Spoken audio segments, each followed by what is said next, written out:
mess something up. Okay, I don't know about y'all, but I've always been afraid of messing up. And that's how we are kind of brought up. We see failure as embarrassing revelations of our own flaws. But what if I were to tell you that failure is the single most important component of success? Before now, I used to work at OkCupid, the best dating site on earth, and my job there was designing experiments. Mostly, I worked on split tests, thousands of them. But I can still remember the first one, a freemium upgrade page, and it was my first week, so you better believe I designed the best damn looking pages anyone ever saw.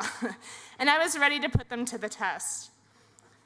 Not having any experience doing this before, the results surprised me. My upgrade pages did 1.6% better and 3% worse. And I was mortified. Because these seemed awfully low. But they didn't seem to faze Christian, the president of the company.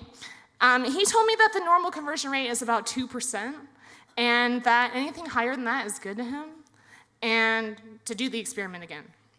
So, eager to get started on V2, I sat down with my sketchbook, but I was still stuck on the fact that I couldn't figure out how to get a 5% conversion rate, on my first try, right? To make matters worse, I started getting mad at myself.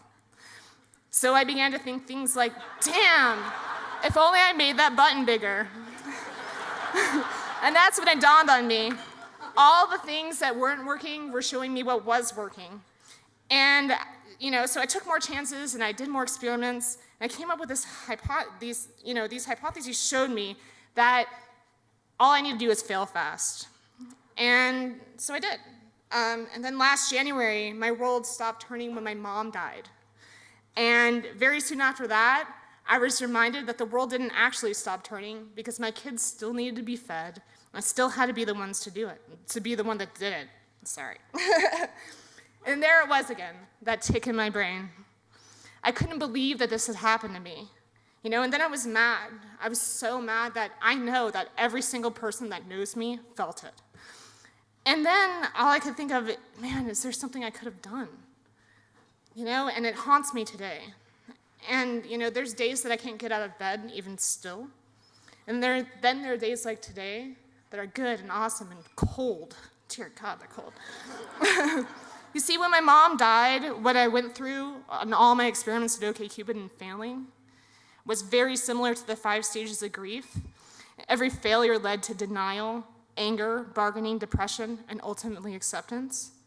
And now, every single day feels like a split test. You see, what they don't tell you when your mom dies is that you feel like a failure. It's called losing somebody. And for someone who's conditioned and trained to deal in loss, death does something funny to you. One of the most valuable lessons that I learned from all this experimentation at OkCupid is that failures often give you as much insights as successes. Before my mom died, I became an entrepreneur and started my own gig, leaving OkCupid behind. After entering the exciting and fast-paced world of the cannabis industry, things are crazy, you guys. It's crazy. I'm busy all the time building, measuring, and learning, but I know that it's the same as before. Testing, failing, and starting over. I know what a startup is now, a series of failures. So now I have this new idea that I'm testing. Are failures that bad? Lucky for me, I fail a lot, and I'm pretty good at it. But I have 2 ways to look at failure, something that hurts me or something that helps me. I'm running out of time, and I thought this would be easier. You can heal yourself when you fail or you grieve by paying attention to the minute details. You start caring about every little thing because when you fail, you challenge yourself. You begin to appreciate the bad just as much as you do the good because even the deepest pains, like your mom dying or your, upgrade page failing, it turns into experience, and I choose for that experience to help me grow. My whole life, I lived and worked in environments that embrace failure, and as I grow my own company, I hope to also build a culture that is comfortable making mistakes, and I urge all of you to do the same. I used to talk to my mom every day, and I can remember crying to her about the hard things in life, like when I left OkCupid to start a startup in a federally illegal industry. And on the days where I couldn't seem to get out of bed and I missed my mom the most, I could hear her voice telling me, Natasha, stop being so afraid to succeed. Thank you, guys.